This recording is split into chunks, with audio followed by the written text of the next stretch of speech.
শেখ হাসিনার 5 আগস্টের অনুষ্ঠানকে ঘিরে দুদেশের সম্পর্কে প্রভাব পড়বে। ভারতীয় হাইকমিশনারের সাথে বৈঠকে পররাষ্ট্র উপদেষ্টা। দিল্লির অবস্থান স্পষ্ট করার আহ্বান। বিরোধী দল ফ্যাসিস্ট শেখ হাসিনার ভাষায় কথা বলছে, অভিযোগ মির্জা ফখরুলের। গণতান্ত্রিক শক্তির রাজনৈতিক ঐক্য সুসংহত করার আহ্বান তথ্যমন্ত্রী। জুলাই সনদ বাস্তবায়ন না করলে ডিসেম্বরের মধ্যে সরকার পতনের আলটিমেটাম জামাতের। রাজপথে চূড়ান্ত ফয়সালার হুঁশিয়ারি।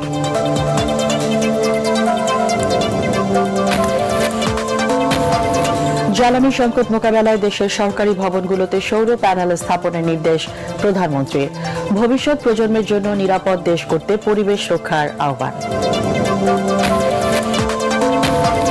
ঢাকা, চট্টগ্রাম সহ দেশের বিভিন্ন স্থানে তীব্র গ্যাস সংকট।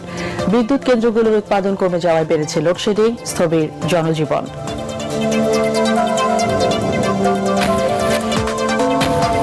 এবং 5 আগস্ট ঘিরে কার্যক্রম নিষিদ্ধ আওয়ামী লীগের নাশকতার ক্ষমতা নেই সচিবালয়ের স্বরাষ্ট্রমন্ত্রী। উগ্রবাদী গোষ্ঠী ও জঙ্গি দমনে আইন শৃঙ্খলা বাহিনী তৎপর।